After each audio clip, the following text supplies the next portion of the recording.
Hello ಎಲ್ರಿಗೂ. ಹೆಣ್ಮಕ್ಳಿಗೆ ವರಮಹಾಲಕ್ಷ್ಮಿ ಹಬ್ಬ ಅಂತ ಅಂದರೆ ಏನೋ ಒಂಥರ ಸಡಗರ ಸಂಭ್ರಮ.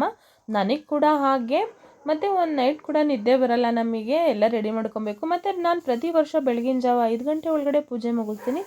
ಈ ವರ್ಷ ಕೂಡ ಇದೇ ಥರ ಎಲ್ಲ ಅಲಂಕಾರ ಕೂಡ ಎಲ್ಲ ರೆಡಿ ಮಾಡಿಕೊಂಡೆ.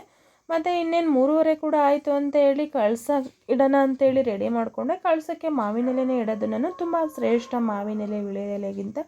ಹಂಗಾಗಿ ಮತ್ತು ರೆಡಿ ಕೂಡ ಮಾಡಿಕೊಂಡೆ. ಅಮ್ಮಂಗೆ ಅಲಂಕಾರ ಎಲ್ಲ ಮುಗಿಸಿ ಕಳಸ ಕೂಡ ಇಟ್ಟೆ.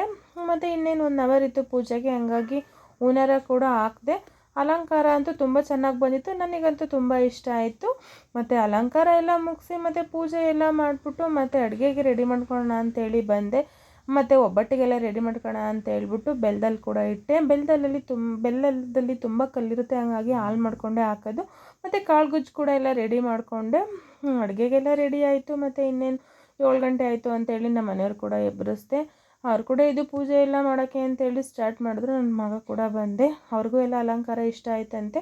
ಮತ್ತು ನಾನು ಒಬ್ಬಳೇ ಅಲ್ವಾ ಮಾಡ್ಕೊಳ್ಳೋದು. ಹಾಗಾಗಿ ನಾನು ಒಂದು ನೈಟ್ ಎಲ್ಲ ನಿದ್ದೆ ಮಾಡಲ್ಲ. ಹಾಗಾಗಿ ಮನೆಯವ್ರು ಕೂಡ ಪೂಜೆ ಮುಗಿಸಿ ನನಗೆ ಕಂಕಣ ಕೂಡ ಕಟ್ಟಿದ್ರು. ಮತ್ತು ಅಲಂಕಾರ ತುಂಬ ಚೆನ್ನಾಗಿ ಬಂದಿತ್ತು. ಏನೋ ಒಂಥರ ಸಮಾಧಾನ ಕೂಡ ಆಯಿತು. ಮತ್ತು ಎಲ್ಲ ಮುಗಿಸಿ ಊಟಕ್ಕೆ ಕೂತ್ಕೊಂಡ್ವಿ ಎಲ್ರೂ. ಒಬ್ಬಟ್ಟು ಮತ್ತು ಎಲ್ಲ ಮಾಡಿದ್ದೆ.